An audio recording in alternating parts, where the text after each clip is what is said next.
Estamos de regreso aquí en Esferas y ahora vamos a abordar el tema que dejamos antes de la pausa con Mario Silva, el colectivo ecologista Jalisco, en el sentido de que pues, los ciclistas podrían estar poniendo en riesgo su salud por el hecho de circular por avenidas en las que hay un montón de automóviles y vehículos de motor. ¿Es cierto esto, Mario? Mira, Ricardo, sí hay más riesgo para ciertos sectores de la población y hay que considerar que la salud ambiental es multifactorial. Hace unos meses, un par de años, teníamos el debate del río Santiago y la exposición de los habitantes del Salto al río, y algunos de los estudios que en su momento la Secretaría de Salud sacaba no eran concluyentes para decir que había una relación lineal entre cáncer y vivir en un entorno contaminado. La salud ambiental es multifactorial, pero evidentemente hay sectores de la población que están más expuestos que otros, como el caso de los ciclistas, y sectores de la población que sin estar expuestos tan directamente tienen más vulnerabilidad, como los niños y los adultos mayores. Claro.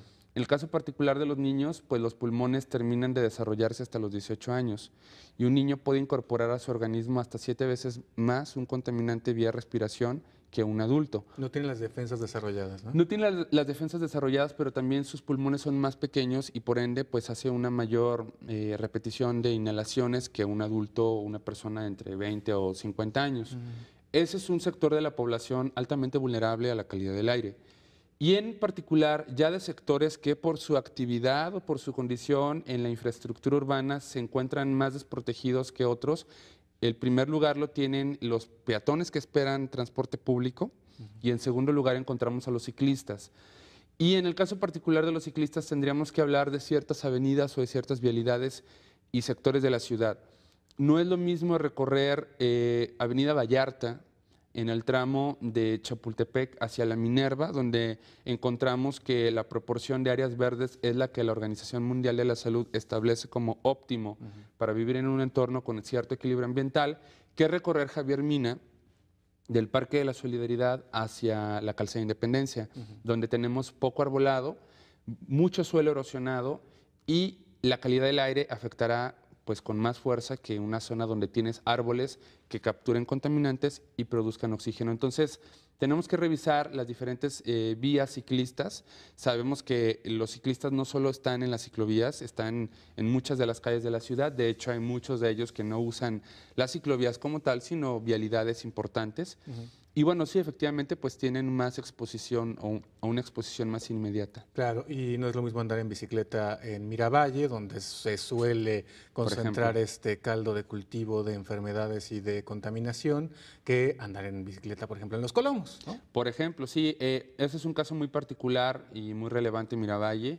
Y en general el oriente de la ciudad, Tlaquepaque, Tonalá y la parte oriente de Guadalajara presentan pues más erosión, menos arbolado, vehículos más obsoletos, de más antigüedad, y las personas que usan la bicicleta en estas zonas pues están más expuestas.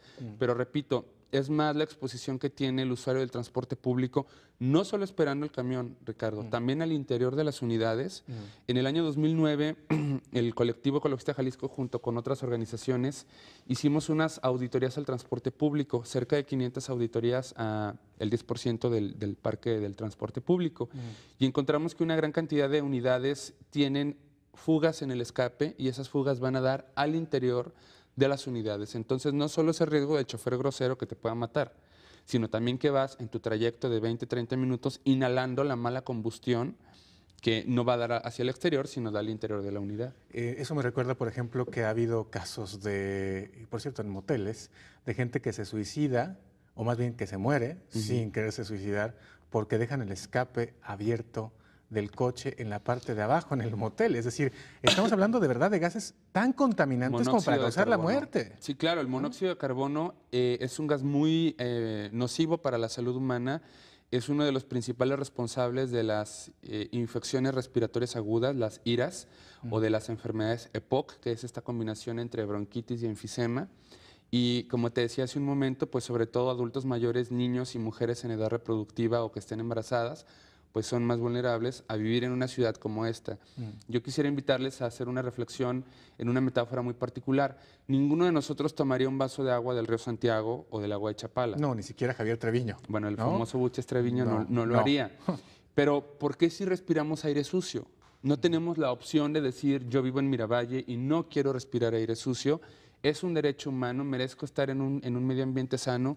Y el aire, la verdad es que como es un acto reflejo respirar, y nos es como tan normal hacerlo, no reparamos en las implicaciones negativas que puede tener para nuestra salud, nuestra economía, nuestra ciudad, el aire sucio. Hay otro estudio que hizo la Organización Mundial de la Salud para las áreas metropolitanas en América Latina y calidad del aire y salud. Encontró que para México mueren anualmente en Monterrey, Guadalajara y Ciudad de México 9,000 personas por causas asociadas a la mala calidad del aire. Posiblemente ya tengan una bronquitis aguda y pues vivir en una ciudad con aire sucio les incrementó y les complicó el cuadro de enfermedad. Oye, y entonces, a ver, antes de irme al panorama posible, porque hay muchas cosas que uno puede cambiar desde la vida cotidiana y otras cosas que de plano no están a su alcance, pero más allá de eso, te preguntaría, a ver, ¿y si estamos respirando los ciclistas esto? ¿Y si estamos respirando los que nos subimos al transporte público esto? ¿Qué? ¿Nos vamos a enfermar? ¿Qué va a pasar? ¿Qué puede Mira, suceder? ocurren muchas situaciones. Hace unos meses el ex vicepresidente Al Gore vino a Guadalajara y les presentó en un taller a los funcionarios del tema ambiental, curiosamente un día antes de que corrieran a Marta Ru del Toro, información sobre las zonas de desoxigenación en el mundo. El Pacífico y en particular la zona del Valle de Atemajac, donde está asentada el área metropolitana de Guadalajara, es una zona de desoxigenación. Eso no significa que van a caer los pajaritos muertos y nosotros vamos a toser con sangre. No, no es ese escenario tan catastrofista, sí es riesgoso. Se disminuye la capacidad pulmonar, es decir, nuestros pulmones no van a operar ni van a funcionar de la misma manera que operan cuando están respirando el oxígeno adecuado y el oxígeno de calidad que se necesita. Muchas de las enfermedades potenciales, como decía, las infecciones respiratorias, problemas cardiovasculares, o si tenemos un entorno donde tenemos obesidad, donde tenemos hipertensión o donde tenemos diabetes, que tenemos los primeros lugares, sobre todo en el ámbito de los niños, pues respirar aire sucio complica mucho de los efectos negativos de estas enfermedades, sobre todo las que son crónico-degenerativas. Entonces, sí tiene efectos, sobre todo en el mediano plazo. Es un tipo de intoxicación, Ricardo, que se le conoce como intoxicación crónica. Generalmente cuando hablamos de intoxicación la gente cree que es que se toma el aguarrás que estaba en una botella de refresco y vomita y se convulsiona. Esa es una forma de intoxicación aguda. Hay otra que es la intoxicación crónica, que es estar exponiéndote periódicamente a pequeñas dosis, lo que dicen poco veneno no mata, pero sí enferma. A pequeñas dosis de un contaminante y en este caso a algo que estás respirando.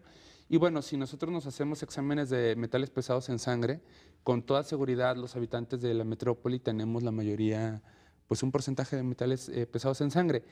Frente a esto, ¿qué hacer? Hay muchas cosas que podemos hacer y que vamos a platicar. Vamos a platicar después de la pausa. Así es. Vamos a una pausa, después de la pausa seguimos platicando con Mario Silva, el colectivo ecologista Jalisco, porque a lo mejor este escenario que les hemos pintado pues está muy, muy negro. Ustedes en este momento ya tienen las maletas listas para irse a vivir al campo. Bueno, no, tampoco es tan drástica la cosa. Vamos a ver qué podemos hacer ustedes y yo después de la pausa.